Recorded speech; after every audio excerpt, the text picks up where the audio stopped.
हम कहना चाहते हैं, माननीय मुख्यमंत्री जी सुन रहे होंगे, नहीं तो उनको सुनाएगा लोग, कि राज्य में अन्य राज्यों की भांति, केंद्र सरकार के भांति सफाई कर्मचारी आयोग का गठन किया जाए। ये आज ही समागम की मांग है। ये हम कहना चाहते हैं कि हम मुख्यमंत्री के काल में बहुत से ऐसा निर्णय लिए थे जिसको पूरा किया जाना है। सम्राट चौधरी जी हमारे उदितमान उप मुख्यमंत्री यहाँ पर हैं, हम समझते हैं इनका एक काम था, हमारे मंत्रिमंडल में थे। आज भले लोग ढोल पीट दे, लेकिन आज बिहार में मेट्रो का कंसेप्ट सम्राट चौधरी का था। इन्हीं को आदेश हमने दिया था, दिल्ली जा कर के इन्होंने ही कंसेप्ट बनाया था और आज बिहार में मेट्रो बन रहा है। तो ऐसे प्रगतिशील आदमी हैं। हम कहना चाहते हैं मेरे भाइयों कि हम मुख्यमंत्री के काल में बहुत से ऐसा निर्णय लिए थे जिसको पूरा किया जाना है। सम्राट चौधरी जी हमारे उदितमान उप मुख्यमंत्री यहाँ पर हैं, हम समझते हैं इनका एक काम था, हमारे मंत्रिमंडल में थे। आज भले लोग ढोल पीट दे, लेकिन आज बिहार में मेट्रो का कंसेप्ट सम्राट चौधरी का था। इन्हीं को आदेश हमने दिया था, दिल्ली जा कर के इन्होंने ही कंसेप्ट बनाया था और आज बिहार में मेट्रो बन रहा है। तो ऐसे प्रगतिशील आदमी हैं। हम कहना चाहते हैं कि आज सरकार जो काम हम लोग के लिए कर रही है उसमें तब्दीली देने की ज़रूरत है। आज हमारी बच्चियां हैं, नारी को कहा जाता है कि वो सबसे पिछड़ा है। हम कहना चाहते हैं हम अपने समय काल में नारियों को, बच्चियों को, चाहे जिस समाज का रहे, बच्चा क्लास से पोस्ट ग्रेजुएट तक के पढ़ाई हमने फ्री कर दिया था। लेकिन आज जो डेफिसिट ग्रांट होता है वो डेफिसिट ग्रांट नहीं मिलता है। सम्राट चौधरी जी और संतोष कुमार जी आप लोग मंत्रिमंडल में हैं। अब माननीय मुख्यमंत्री जी सही दिल के आदमी हैं, उनको अगर ठीक से आप समझा दीजिएगा तो जितनी बच्चियां आज रोती हैं गरीब की, 4 साल पढ़ाई होती है, परीक्षा के समय में वो पैसा नहीं दे पाती, उनका सर्टिफिकेट जमा होता है और वो घर पर जाके बैठ जाती हैं। वैसे बच्चियों के लिए आप ये डेफिसिट ग्रांट दिलवाइए। और हम तो यहाँ कहना चाहते हैं साधारण शिक्षा अलग है, प्रोफेशनल शिक्षा में भी बच्चियों को आप फ्री पढ़ाई करवाने का निर्णय दिलवाइए। हम समझते हैं ये बच्चियों के लिए बड़ी बात हो जाएगी। हम कहना चाहते हैं ये बात आज के इस ये में आना चाहिए। दूसरी बात मेरे भाइयों, बड़ी चर्चा है, सब लोग कहता है शेड्यूल कास्ट के लोग बड़ी आगे बढ़ गया है। हम कहना चाहते हैं क्लास 4 की बात छोड़ दीजिए, क्लास 3 की भी बात छोड़ दीजिए, क्लास 2 और क्लास 1 का बिहार सरकार सेंसस करा ले। सम्राट जी कहे कि क्लास 1 और क्लास 2 में शेड्यूल कास्ट के जो उपजातियाँ हैं उनका कितना प्रतिशत है, और अगर प्रतिशत है और नहीं है जिसका, उसको उसी तरह से रिजर्वेशन दे करके उसको भी आगे बढ़ाने का काम करे। तब हम समझते हैं हमारे नीचे वाले लोगों को भी आगे बढ़ने की बात होगी। तो इसलिए इस पर भी ध्यान दिया जाना चाहिए। हम यहाँ हमारे जब हम 18 जाति की बात करते हैं तो केंद्र में सफाई कर्मचारी आयोग है, अन्य राज्यों में भी है, लेकिन बिहार में क्यों नहीं है सफाई कर्मचारी आयोग? हम मुख्यमंत्री थे, मसौदा हम लाने का काम किया था, वो मसौदा कहाँ रखा गया?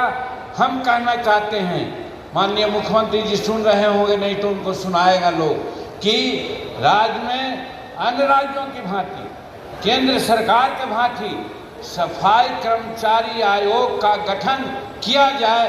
ये आज ही समागम की मांग है। ये हम कहना चाहते हैं। ये सब अभी प्रस्ताव में आएगा। तो इसी तरह से हम इस समागम के माध्यम से कहना चाहते हैं मेरे भाइयों कि आज राजनीति में एक होने की ज़रूरत है।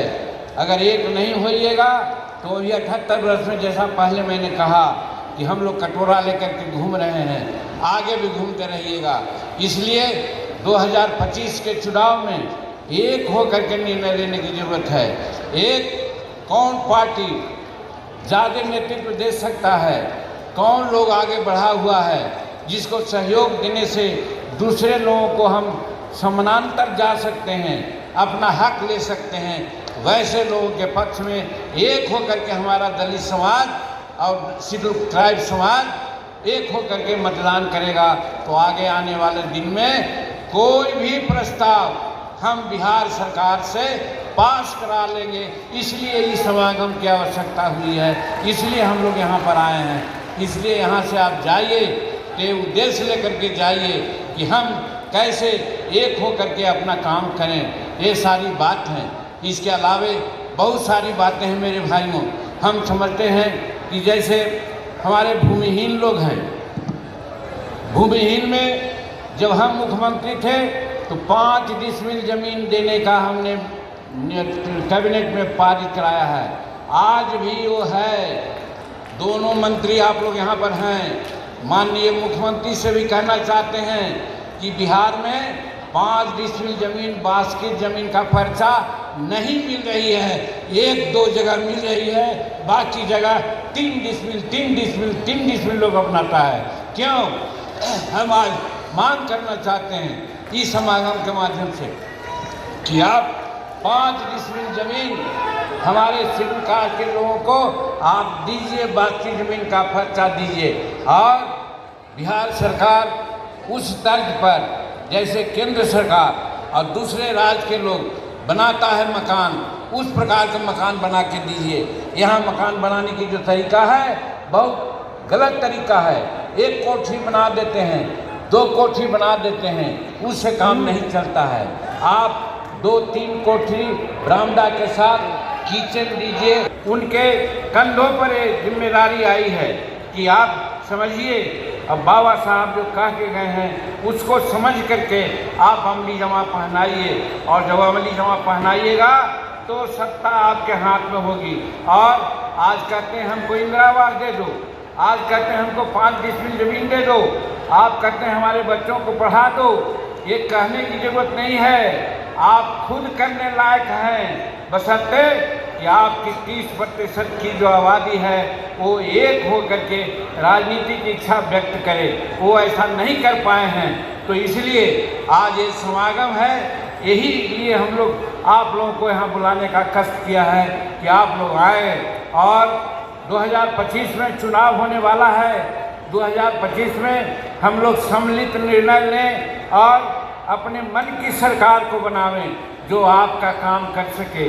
और कौन काम है उसका तो अभी मांग पत्र में बातें आएगी, लेकिन जो प्रमुख बातें हैं हम कहना चाहते हैं। मेरे भाइयों, अभी सुप्रीम कोर्ट ने एक निर्देश दिया है हम लोगों को, भारत सरकार को, कि शेड्यूल कास्ट जो हम लोग अभी हैं, दलित नहीं हो पाए हैं, शेड्यूल ट्राइब्स हैं, हम लोग एक नहीं हो पाए हैं। इसका उपाय यही है कि हम कैसे इसको बढ़ावें। इसके लिए उन्होंने कहा है कि समाज में वर्गीकरण होना चाहिए और वर्गीकरण का कुछ राज्यों ने फॉलो किया है, लेकिन हम कहना चाहते हैं, हमारा एक थीसिस है और ये बिहार सरकार के संचिकाओं में भी लिखी हुई बात है कि हमने कहा है कि बाबा साहब को हम मानने वाले हैं। बाबा साहब ने कहा था हमारा गरीबी का मानदंड ये नहीं है कि हम भूखे हैं,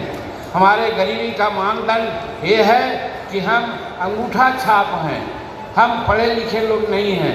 इसलिए बाबा अम्बेडकर साहब ने कहा था कि जो पढ़ेगा वो गरजेगा, इसलिए कि पढ़ाई और शिक्षा शेरनी का दूध है, जो दूध पिएगा वो गरजेगा। हम लोग को आज दूध नहीं मिल रहा है, पढ़ाई ठीक से नहीं हो रही है, इसकी ज़रूरत है। इसीलिए हमारा बाबा साहब ने कहा। और आज जो वर्गीकरण का मामला है, आज हमारे समाज में जनरल समाज 80-85% साक्षर हो गया है। हमारा शेड्यूल कास्ट का समाज 30%, 32% के आसपास हो गया है साक्षर। लेकिन जो हमारे समाज में बहुत से उपजातियाँ हैं, उनकी साक्षरता दर 7%, 8%, 9%, 12%, 15% है। वो अभी उन्नति के और आधुनिक युग के दृष्टि को देखने में बहुत पीछे हैं। इसलिए हमारी मानना है, और ये हम समझते हैं सुप्रीम कोर्ट का निर्देश भी है, कि हमारे शेड्यूल कास्ट में, दलित में वर्गीकरण होना चाहिए शैक्षणिक आधार पर। हम तो कहना चाहते हैं कि जब हमारा 32% शैक्षणिक आधार है तो 20% मान लीजिए कि जो 20% तक जो समाज साक्षर है और उससे नीचे है उसको एक कैटेगरी में रखिए, और उसका जितना लोग है उसकी जो प्रतिशत है वो प्रतिशत को जोड़ करके आप अलग करके उसको आरक्षण दीजिए तो हमारा विकास हो सकता है। ये सुप्रीम कोर्ट का निर्देश है, और इसीलिए हम कहना चाहते हैं कि हमारा वर्गीकरण होना चाहिए।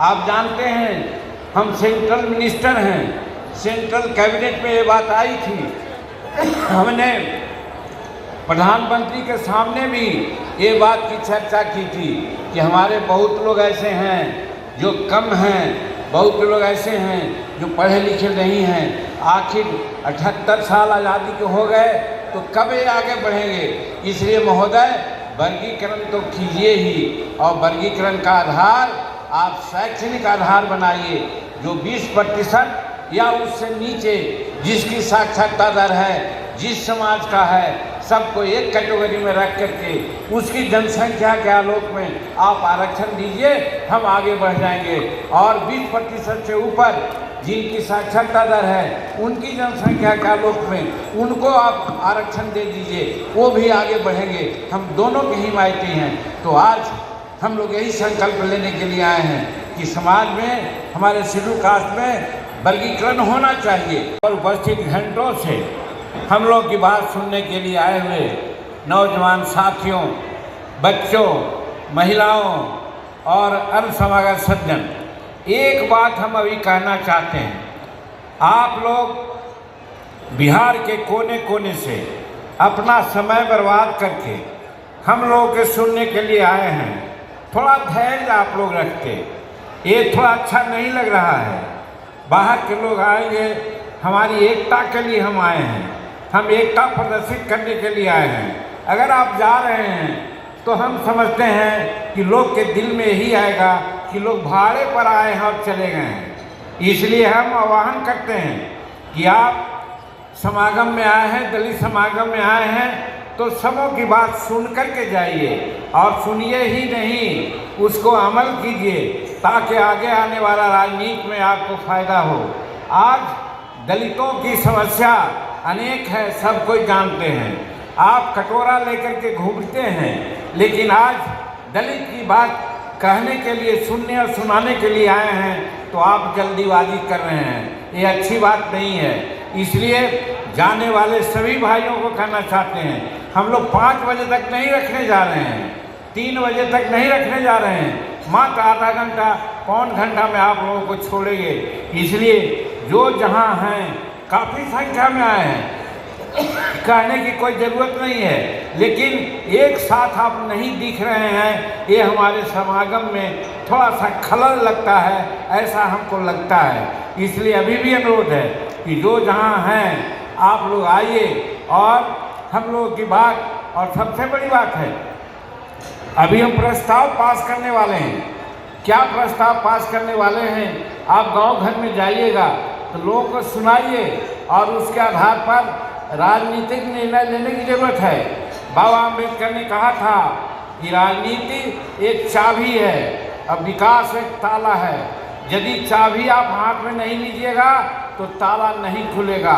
आज तक यही स्थिति है आपकी, आप चाबी नहीं पकड़ पाए हैं, राजनीति पर आपका पकड़ नहीं है, इसीलिए आज आप कटोरा लेकर के घूम रहे हैं। आज संतोष कुमार सुमन जी और उनके सभी लोग जो संयोजक हैं, हम धन्यवाद देना चाहते हैं। बहुत मशक्क़त से आप लोग यहाँ जुटाने का काम किए हैं, काफ़ी संख्या में आप आए हैं, इसमें कोई दो मत नहीं, लेकिन एक जगह अगर होते तो शायद दूसरे के दिमाग में बहुत तरह की बात आती। अभी भी हम कहना चाहते हैं, जहाँ कहीं भी आप हो, थोड़ा देर ठहर जाइए, रुक जाइए, और जो प्रस्ताव पारित हो रहा है उसको सुन लीजिए, उसके बाद जाइए, यही कहना चाहते हैं। तभी आपको आने की सार्थकता है, नहीं तो आप गाड़ी से आए हैं, समय बर्बाद करके आए हैं, आपका समय इतना आसान और सस्ता नहीं है, इसलिए यहाँ से आइए तो कुछ लेके जाइए, यही हम जाने वाले लोगों से कहना चाहते हैं। थोड़ा सा धैर्य रखिए भाइयों बहनों, बहुत बात हम नहीं कहना चाहते। एक बात जरूर है कि हम शेड्यूल कास्ट के लोग और शेड्यूल ट्राइब्स के लोग हिंदुस्तान में आबादी के दृष्टिकोण से हम सबसे ज़्यादा हैं, 30% से नीचे हम लोग नहीं हैं। लेकिन सत्ता किसके हाथ में है आप लोग जानिए। बाबा अम्बेडकर ने हमको दलित बनाया था, हमको अनेक जात में बांटने का काम नहीं किया था, और एक दलित के रूप में ही 1956 में बौद्ध धर्म को अपना करके वो दुनिया से चले गए। हम लोगों को सीख लेना चाहिए कि बाबा साहब जो हमको उदाहरण पेश करके गए हैं उसको हम लोग कम से कम अब माने। हो सकता है हमारे पीढ़ी के लोग नहीं समझे, लेकिन अब नौजवान साथी जो